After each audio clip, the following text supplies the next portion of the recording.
Quentin Dupieux, grand réalisateur français. Quoi ? Désolé, je peux pas rester sérieux quand tu dis ça. Quentin Dupieux, le deuxième acte qui arrive sur Netflix mercredi 13 août prochain. Mercredi 13 août, ouais. L'occasion pour nous de revenir sur la carrière de Monsieur Dupieux, un réalisateur qui fait parler, qui est intéressant, qu'on aime ou on n'aime pas. Oui, un peu inégal. C'est très inégal. Ensuite, on fera un peu une critique, c'est aussi un peu l'objet principal de cette vidéo, une critique de le deuxième acte. Et puis voilà, donc on va parler un peu de tout ça. On commence par une petite rétrospective de la carrière du monsieur. Très bien. Je sais que t'es pas un grand fan de steak. Je suis pas un fan de Dupieux en général, moi, de toute façon. Je suis pas grand fan de Dupieux. C'est pas. Moi, je sais pas. J'ai pris la vague au début, avec la sortie de Steak au départ. J'ai pris la vague. Je trouvais que c'était intéressant. Le côté super absurde, etc. C'était pas très courant dans le cinéma français. Le cinéma français, qui est un cinéma en général plus orienté drame, auteur, dialogue, etc. Voilà. Plus que le spectacle, qui est vraiment le. Comment dire, qui est le domaine de plus du cinéma américain, sans même parler de Bollywood, de tout ça. Mais voilà, le cinéma populaire que l'on connaît depuis un siècle, qui est quand même le cinéma américain en premier, on va pas se mentir, avec avoir toutes les vidéos qu'on a faites sur cette chaîne jusqu'à présent. Donc c'est vrai que Dupieux arrive, alors justement, tout malin qu'il est, il fait équipe avec Eric Ramsey. Oui. Pas vraiment pour le décaler, en fait, pour se faire remarquer. Ouais, pour vendre son film aussi. C'est une collaboration qui allait bien, enfin bref. Et donc, qui a fait ce film, Steak, qui... J'ai rien à dire dessus en fait. T'as des choses à dire, moi en fait, on passe directement sur le côté. Juste. Moi, ce qui m'a intéressé dans c'est vraiment le côté loufoque, le côté absurde, que même pour Eric Ramsey, qui faisait déjà de l'absurde à l'époque à la télé et même au cinéma, ça c'est allé beaucoup plus loin, parce que quand je l'ai regardé, c'est parce qu'il y avait Eric Ramsey dedans. Je savais pas qui était Quentin Dupieux. Bien sûr, c'est ce qui attire. Et je m'attendais donc à un film à Eric Ramsey, je vais mettre une balle à la tête à la main, des vannes un peu comme ça à Eric Ramsey, et on tombe sur un truc qui est complètement différent. Donc il s'est servi d'eux comme cheval de Troie pour pouvoir imposer un peu son cinéma complètement absurde, complètement loufoque, qui a aussi fait sa marque de fabrique. C'est vrai qu'on peut pas lui en vouloir de pas avoir d'idée, on peut pas lui en vouloir de proposer quelque chose de différent. C'est clairement, c'est sa grande qualité aussi. Alors du coup, comme en plus c'est vrai que tu l'as dit, il a un peu accéléré son rythme de sortie il y a quelques années, donc là il en fait quasiment 1 ou 2 par an. Hein. Donc il a plein d'idées, mais elles sont pas toutes bonnes. Et surtout, au lieu d'en faire 2 par an, il pourrait faire un vrai long au lieu de faire 2 semi-longs, tu vois. C'est vrai que, alors effectivement, Quentin Dupieux fait des films de 1h05, 1h10, 1h20 grand max, mais c'est souvent déjà trop long. C'est-à-dire qu'il a des idées un peu absurdes. Alors, Rubber en 2010, donc le pneu tueur. Le pneu tueur en série. Ça se passe aux États-Unis. Il a toujours eu des influences très américaines, hein, parce que Steak, c'est très high school spirit dans l'idée. Rubber, c'est avec des cowboys. Wrong Cops, c'est avec des cowboys, des shérifs. Il a toujours eu une forte influence américaine. C'est vrai qu'il fait partie peut-être un peu, alors je ne sais pas s'il fait partie d'une mouvance, ou en tout cas il est... Je ne sais pas si on peut le rapprocher des Kassovitz des années 90 ou Yann Kounen ou ces gars-là qu'on a un peu marre du cinéma français, comme tu as un peu évoqué de Papa. On sentait que les gars voulaient montrer leur savoir-faire et que le cinéma français n'avait rien à envier au cinéma américain. Quand tu dis que cette influence américaine, je pense pas qu'elle est trop servie, parce que quand tu as des réalisateurs français, surtout sur les 30 dernières années, qui commençaient un peu à percer, qui commençaient à se faire remarquer, etc. En général, ils allaient travailler aux États-Unis. Ils faisaient pas des films sur les Américains en France. Ce que Kassovitz a fait aussi rapidement. Et Jeunet aussi. Avec les chefs-d'œuvre Gothica et mon Dieu, Babylone AD. Babylone AD, c'était dur à regarder. Bien joué, Kassovitz. Bref, franchement, c'est pas une vidéo sur Kassovitz. C'est pas une vidéo sur Kassovitz. Donc pour revenir sur sa carrière, carrière assez inégale, les influences américaines, l'envie de faire un truc différent, ça faut vraiment lui reconnaître. Oui, clairement. C'est que on sent que c'est un gars, comme encore une fois, qui a plein d'idées, qui sort plein de films tout le temps. Peut-être qu'il devrait plus trier, et je trouve que toutes ces idées sont pas bonnes. Et donc il y a vraiment, Steak non, Rubber non. Pour moi, ça aurait dû être un court-métrage. Ce que je lui reproche un peu, c'est qu'il a des idées, il joue beaucoup avec le spectateur, mais des fois, il respecte pas. Alors l'expression que j'utilise souvent, il respecte pas son public, dans le sens où, pour moi, il y a quand même un pacte entre le film, le réalisateur et le public, qui est le public se met devant ton film, attends que tu l'emmènes, que tu l'investis dans une histoire, dans des personnages, des enjeux dramatiques. C'est ça le cinéma, hein. C'est raconter une histoire. C'est genre, je te fais confiance, emmène-moi quelque part, fais-moi vivre un voyage. Et Dupieux, quand il fait Au Poste, par exemple, on va pas spoiler, mais encore une fois, un film qui aurait dû être un court-métrage, qui a eu un gros succès en 2018. Qui aurait pu faire un excellent court-métrage, d'ailleurs. Parce que du côté absurde, du côté dialogue un peu vraiment lunaire, qui tourne en rond là, entre au poste, entre David Marsay et Benoît Poelvoorde, sur 5-10 minutes, ça marche bien. C'est marrant, de super prestations de 2 superbes acteurs. Exactement. Franchement, celui-là, franchement, ne le regardez pas en entier, mais juste les scènes de dialogue entre les deux là. C'est des petits bijoux de dialogue. Certains moments savoureux. Et c'est vrai que, alors, c'est un peu les films sont pas toujours bons, mais c'est vrai que les acteurs chez Dupieux sont souvent bons quand même. Ouais. Parce que après, il a des gros calibres aussi. Hein. Ouais. Poelvoorde, Jardin. De plus en plus. Récemment, de plus en plus. Bon, sans manquer de respect, Eric Judor, Ramzy Bedia, c'est peut-être pas non plus les meilleurs acteurs du. Ils peuvent être bons. Ils peuvent être bons. Mais là, avoir de vrais acteurs dramatiques qui s'embarquent dans un projet avec Dupieux pour faire un film complètement absurde, complètement décalé, c'est pas donné à tout le monde. Tous les acteurs ne se mettent pas dans des situations comme ça. C'est vrai. Et là, les gens veulent travailler avec lui parce qu'ils savent que ça va être un truc complètement qu'ils n'ont jamais fait de leur vie avant. En fait, pour moi, même dans Au Poste, par exemple, qui est un film que j'ai pas aimé du tout, parce que justement le côté pacte avec le spectateur. Alors des fois, dans Rubber, il brise le 4e mur. Ouais. Dans Au Poste, à la fin, il y a un twist, 2 twists, et du coup, pour moi, c'est trop. Tu vois, genre pour moi, c'est fais ça sur 10 minutes ou fais ça comme une blague, tu vois, quelque chose de. Mais pour moi, en fait, Au Poste ne m'a emmené nulle part, tu vois. Oui. Il y a des idées de mise en scène, il en a beaucoup. Même quand qui filme un pneu, qui filme un gars obsédé par son blouson, ou qui filme des séquences lunaires avec les personnages du présent qui apparaissent dans les souvenirs d'un autre personnage du passé, tout ça, c'est marrant, mais au final, tu dis quoi ? Et alors, quelle est la question du cinéma de Dupieux ? Qu'est-ce que dit Dupieux ? J'ai bien peur qu'il fasse du cinéma pour explorer des idées qu'il a, mais il raconte pas forcément d'histoire. Il parle de cinéma en fait. Et je pense qu'on va y revenir avec le deuxième acte qui pour le coup est hyper explicite. Autant sur les autres films, les thématiques qu'il a sur les autres films sont toujours un peu plus subtiles, ça a amené de façon un peu plus subtile, c'est plus dans les dialogues, dans les relations entre les personnages. Là c'est vraiment, il y a zéro subtilité, on y va quoi. Il le dit lui-même d'ailleurs, il a refusé, ce qui est toujours un peu une pirouette de promo, une pirouette de communication et tout, de dire, il a sorti un communiqué, ce qui est c'est l'image de ses films, quoi. Le gars, il a sorti un communiqué pour parler de son film, donc, pour parler au public, pour dire mon film dit tout, je n'ai rien à dire. Donc il a fait un communiqué pour ça. C'était. Là, en tant que c'est limite de l'auto-caricature à ce niveau-là, tu vois. C'est à l'image de ses films, il joue avec le public et ce qui fait beaucoup, en fait, finalement, on va dire le thème que je retrouve dans sa filmographie, c'est le cinéma. Le gars parle du cinéma. Que ce soit dans Rubber avec le public sur le côté, que ce soit dans Au Poste, pareil. Au Poste où il y a Le Dain un peu moins peut-être. Ah non, le Dain, le mec c'est un cinéaste qui tourne des films. Yannick, t'es au théâtre, donc voilà, encore une fois c'est du spectacle. T'as pas l'impression, là, je viens d'y penser, t'as pas l'impression que dans tous ces films, dans la façon dont il fait ses films, c'est un peu comme quand il faisait de la musique. C'est ultra agaçant en fait. Sa musique est ultra agaçante parce que c'est méga répétitif. Il a un côté. Je pense qu'il doit avoir une façon de penser, une façon de raisonner, une façon de voir les choses qui est tellement différente qu'il fait tout le temps, quelle que soit la discipline, il la fait de la même manière en fait. Je pense qu'il a un côté petit malin, il a un côté un peu sale gosse, plein d'idées, petit malin, où il veut appuyer comme ça. Là, ça dérange, donc il va appuyer. Tu vois, c'est un peu, je pense, c'est un peu son credo. Pour parler du deuxième acte. Avant d'entrer dans les détails un peu de plus du film. C'était quoi ton ressenti, toi, quand t'as vu le film ? Qu'est-ce que ça t'as vécu, quoi ? Frustration, à la limite de l'énervement à un certain moment, parce que c'est lent. Il y a des plans qui sont tellement lents. J'ai l'impression, en fait, j'ai toujours pensé, et je continue de penser que c'était à moitié improvisé ce film, parce que c'est pas possible d'écrire des dialogues aussi plats. Je pense pas.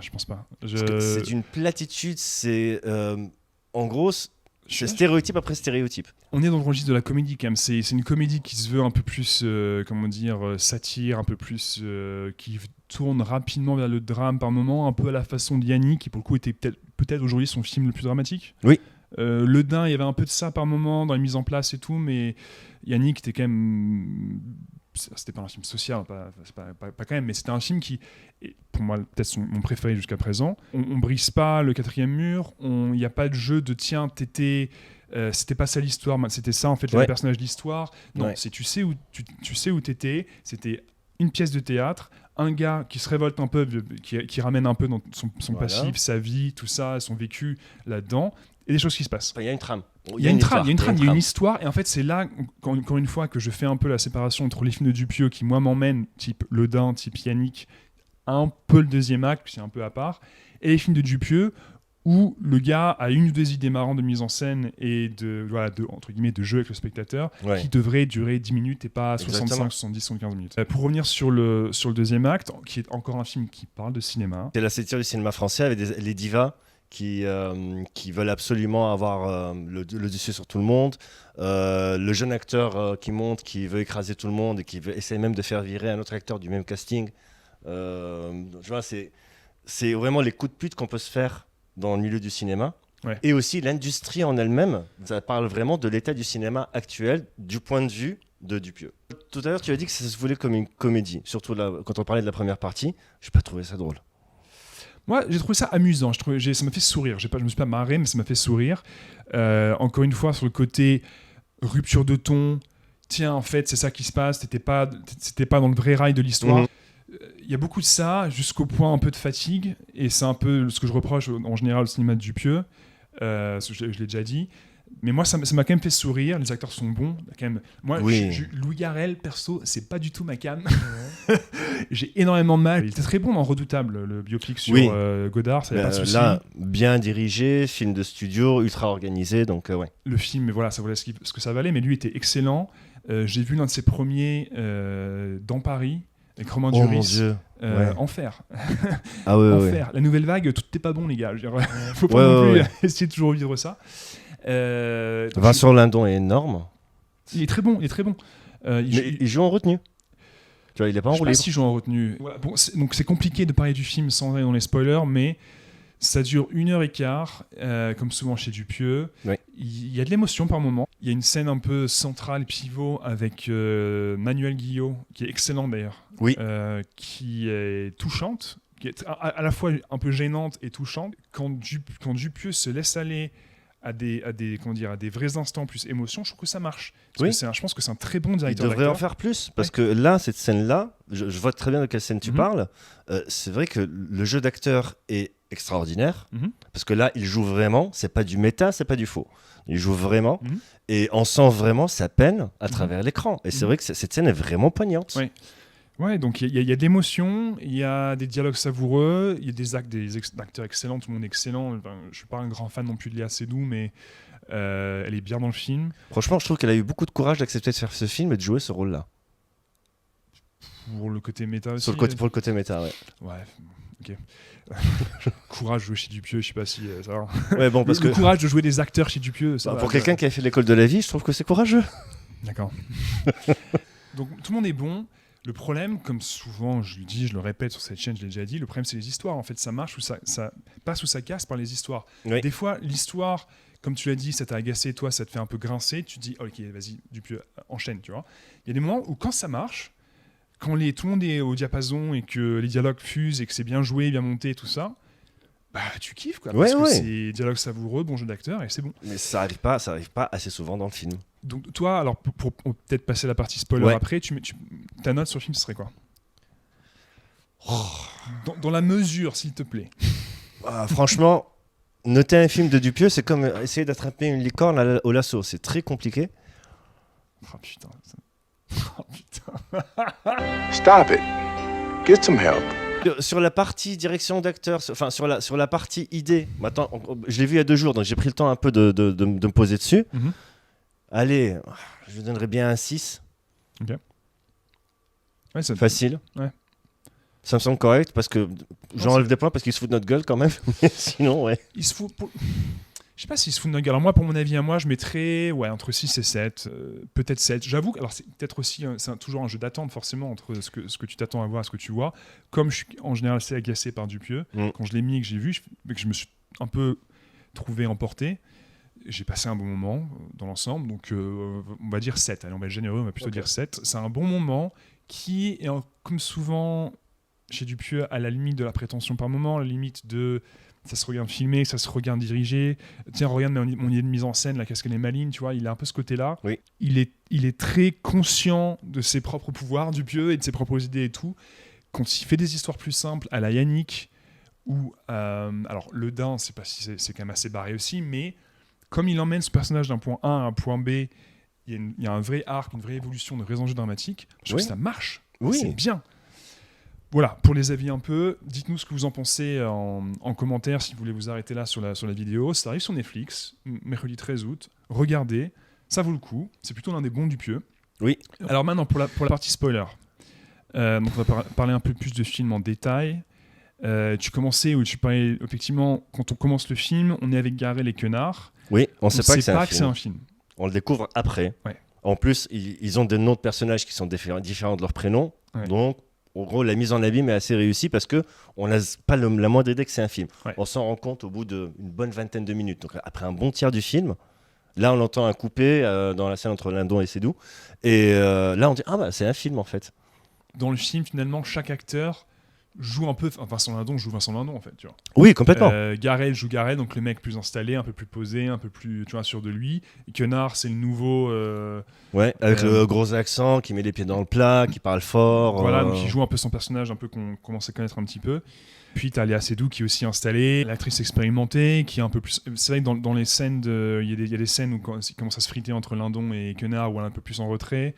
Après, il y a un peu une scène pivot pour son personnage à elle, qui a un gros message, gros comme une maison de Dupieux sur le côté post-MeToo, on peut plus rien faire, quand il y a une scène dans les toilettes où, une fois que Vindon et Quenard se fritent, Quenard prend un coup, saigne, doit aller aux toilettes pour se nettoyer. Seydoux l'aide, ils sont un peu proches, et là, Quenard tente un rapprochement pour l'embrasser, et Seydoux fait comme ça, qu'est-ce que tu fais ?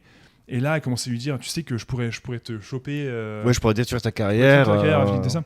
Donc ça, c'est clairement un message pas très subtil de la part de Dupieux sur on peut plus rien faire, on peut plus rien dire, machin.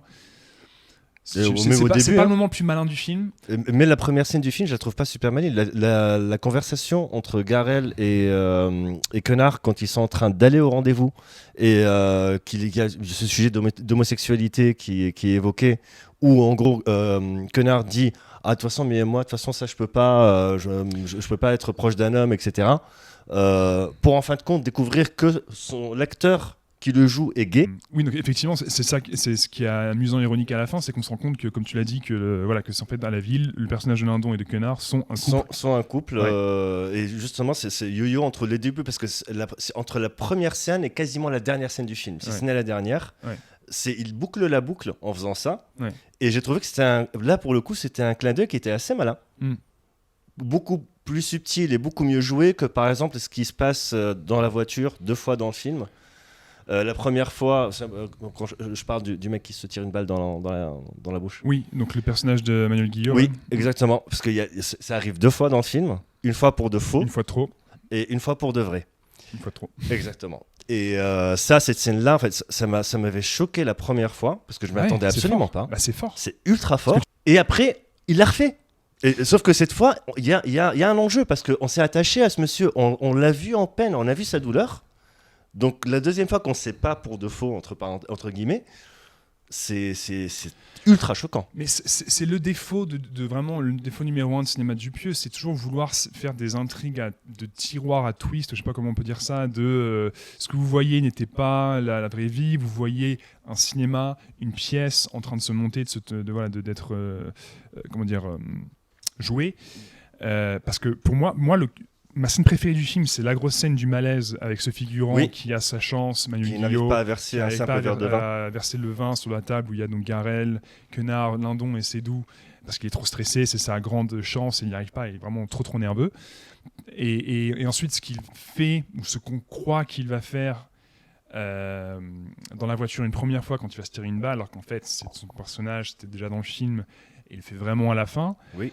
La première fois, c'est un choc. Parce que rupture de ton complète, et pour moi c'est là qu'est le cœur du film, tu vois, ce qui se poursuit un peu quand le vrai personnage est à la fin en détresse parce qu'il veut un peu passer du temps avec le couple Lindon-Quenard, et qu'ils évitent l'invitation et qu'ils se vont fera ça une autre fois et tout machin. Ouais, ils leur demandent leur numéro de téléphone et ils esquivent, etc. Ils s'en foutent. Donc cette scène un peu pivot, donc avec Manuel Guillot qui est touchante, et donc on se rend compte que quand Dupieux arrête ses clins d'œil méta et arrête ses twists, ses intrigues à tiroir, parle juste de personnages, il te prend, il t'emmène. Exactement. Et c'est vraiment poignant, que ce soit le jeu ou la direction. C'est extrêmement poignant. Donc cette scène-là, comme tu disais, c'est un peu le pivot du film. Je pense qu'il a fait le film pour cette scène-là. Donc c'est une scène qui donne un sens supplémentaire au film. Elle est touchante, elle est extrêmement poignante. Les acteurs qui sont autour aussi s'y prêtent et on sent vraiment qu'ils sont touchés par ce qui est en train de se passer. C'est là, justement, si on voyait plus de scènes comme ça, je pense qu'on serait beaucoup plus emmené dans l'histoire du film et qu'on pourrait tolérer les écarts, le côté absolument absurde de temps en temps, si on créait plus de liens avec les personnages, tout simplement. Absolument. C'est pour ça en fait que ce film, finalement, j'ai peut-être un peu été généreux avec ma note, mais même si le film me reste sympathique, j'ai mis 7. Bon, je sais pas si, dans les détails, on s'en fout un peu, mais c'est parce qu'il y a une scène comme ça que le film reste sympathique. C'est le personnage de ce figurant, Mal Guillot, qui me fait aimer ce film. Le reste, c'est marrant, c'est de la comédie, plus ou moins bien écrite, plutôt bien écrite d'ailleurs, bien jouée. C'est amusant, mais moi, ce qui me reste, c'est ça. Et parce que tout le reste, tout le côté... alors, faut parler quand même du fait que l'un des twists du film aussi, c'est que le film est écrit par une IA. Oui. Donc montré sur un ordinateur, alors ça, dans 10-15 ans, ça va mal vieillir, parce que via un ordinateur qu'on leur amène, dialogue avec les acteurs et qui disent « Ah oui, vous voulez... Moi, je pense que c'est pas comme ça mon personnage. Nous, on voulait qu'on fasse ça, parce que c'est ce que les producteurs ont décidé. D'accord, on fait ça. » Ouais, exactement. C'est ça qui est assez drôle, parce que, on sent la charge un peu de Dupieux contre le cinéma français, contre l'arrivée de l'IA, etc. Mais le cinéma tout court, parce que c'est Hollywood qui commence. Hein, mais là, clairement, sur cette scène-là, je pense que c'était la plus drôle du film, parce que tu as les acteurs, les divas qui viennent proposer un peu, alors, qu'est-ce que vous en avez pensé ? Peut-être qu'on devrait plus le jouer comme ça. Et Léa qui dit, votre avis n'est pas pris en compte. Votre avis n'est pas pris en compte. Et Léa Seydoux qui vient un peu essayer de lécher les bottes du réalisateur, en disant, mais j'adore ce que vous faites, etc. Votre avis n'est pas pris en compte non plus. J'ai trouvé ça vraiment à mourir de rire. C'était la scène comique du film. En fait, parfois, souvent, il brosse des thèmes, il va pas vraiment au bout, donc ça fait un peu... Qu'est-ce qui différencie finalement le deuxième acte d'un internaute qui dit cinéma français de toute façon aujourd'hui c'est que les caprices de stars, le wokisme, l'IA, tout ça. C'est un mec qui ferait un commentaire, commentez sur YouTube s'il vous plaît, commentez sur la chaîne. oui. Mais tu vois ce que je veux dire, en quoi c'est plus poussé dans le deuxième acte? Moi, je pense pas que ça l'est. Non, ça l'est pas, parce que c'est évoqué, c'est marrant. Ça évoque un sujet, mais ça le traite pas. Ouais. Il donne même pas son avis. Après, on comprend que sur l'IA, il est plutôt contre, parce que vu le traitement qu'il donne au personnage, qui est un peu ridicule, etc. Mais sur tous les thèmes qu'il a mis en place, sur la place de la femme dans le cinéma français, le côté MeToo qu'il ramène de temps en temps, avec Léa Seydoux, qui est à chaque fois la pauvre, une fois avec Connard et une fois avec Garel, se retrouve dans des situations un peu bizarres. Ouais. Mais il dit pas ce qu'il. On sait pas s'il est dans un sens ou dans un autre. Voilà, donc c'est un film qui, à mon avis, est un peu vain. C'est marrant. C'est vrai. Il y a des scènes marrantes, il y a des scènes qui m'emmènent, des scènes où je dis vas-y avance, continue, tu vois. Parce que les acteurs sont bons, ils t'emmènent, ils sont charismatiques, le double niveau de lecture est amusant, ça se laisse suivre, des moments touchants malgré tout. Ouais. Donc effectivement, c'est un film que regardez, dites-nous ce que vous en pensez. Je sais pas si ça va durer, ce sera un film qui dans 10-15 ans on en parlera. Ce sera pas le film le plus inoubliable de Dupieux, c'est sûr. Ouais. Mais ça reste comme du Dupieux, ça reste un ovni. Qui est très clivant, ça on va pas se le cacher, parce que c'est très absurde, des rebondissements qui arrivent un peu dans tous les sens. Ça peut perdre les gens en route. Pour le regarder sur Netflix, franchement, c'est 1h20. Ça se fait. Dans 10 minutes de générique. Dans 10 minutes de générique, oui, justement. Donc, et 5 minutes de plan séquence sur des rails de caméra. Là, plus regardez-moi faire du cinéma, c'est pas possible. Ouais, c'est ça, l'un de ses mauvais côtés aussi. C'est tu vois sa mise en scène en fait, c'est ça le problème. Et après, il y a un truc du symbolisme que j'ai pas saisi, mais j'ai remarqué que sur ce plan-là, au départ, il y a beaucoup de rails. Et après, plus ça va, moins il y en a, et enfin, il n'y en a plus que 2. Oui, c'est vrai. Ouais, j'ai entendu que c'était pour nous faire réfléchir sur l'état du cinéma français, ça t'emmène loin de toute cette petite agitation là. Ça te fait réfléchir sur ce que tu viens de voir. T'as le temps de penser. Mais ça fait pas un peu réac pour un réalisateur qui se veut vraiment. Le cinéma français est en train de se mourir à cause de l'IA, tu vois. C'est des discours qu'on entendait il y a 50 ans. Avec l'arrivée des effets spéciaux. Dupieux est toujours un peu à la frontière de ça. En se foutant de la gueule. En fait, c'est le problème. Quand tu te fous de la gueule un peu de tout, au final, on ne sait pas ce que tu penses. Et Et là, clairement, on ne sait pas ce qu'il pense, parce que tout est mis comme ça dans un gros sac, il balance les thèmes, mais il y a zéro traitement, donc on ne sait pas ce qu'il en pense. On peut pas dire que c'est un réalisateur engagé, c'est un réalisateur qui provoque. Pas du tout. C'est un petit malin qui a beaucoup d'idées de mise en scène et qui je pense, devrait avoir de meilleurs scénarios. Prendre plus le temps entre les films, faire des films tous les 2-3 ans avec des super histoires à la Yannick, à la Ledin, voilà. Et voilà, et on aimera Dupuis, on aimera son sens de la mise en scène. Ouais, dans la mise en scène, son côté novateur, son côté osé. On aime bien, il y avait des vraies histoires. Voilà, ce sera mon mot de... Oui, là je suis parfaitement d'accord avec toi, zéro problème. Voilà, dites-nous ce que vous en pensez encore une fois. Regardez le deuxième acte, regardez d'autres films de Dupuis, et voilà, parlez-en avec nous en commentaire. Donc, le 13 août sur Netflix, sorti. Voilà. N'hésitez pas à nous dire ce que vous voulez, quel sujet vous voulez qu'on traite, quel type de vidéo vous aimez bien. Quel type de cinéma vous voulez qu'on peut... Oui, ça peut-être un peu comme nous dire. Cinéma français, cinéma asiatique, on va en parler un peu plus. On a fait beaucoup de cinéma américain jusqu'à présent, qui quand même domine un peu les débats. Oui, complètement même. Allez voir ma vidéo sur une femme en jeu, s'il vous plaît. C'est un désastre. You se fout de ma gueule tous les jours. S'il vous plaît, regardez-la. Non, en plus, c'est un super bon film. Je comprends pas parce que c'est un super bon film. Il est aussi disponible sur Netflix. Je crois encore. Donc voilà, si vous le trouvez, regardez-le, c'est un super film. Ouais, ça vaut le coup. Franchement, c'est un ovni encore. Il faut le regarder. Ouais. Mais voilà, merci d'être resté avec nous. Ça fait plaisir d'avoir fait une petite vidéo comme ça à deux. Et d'autres à suivre très rapidement. Très rapidement. Merci à tous. Ciao. Au revoir.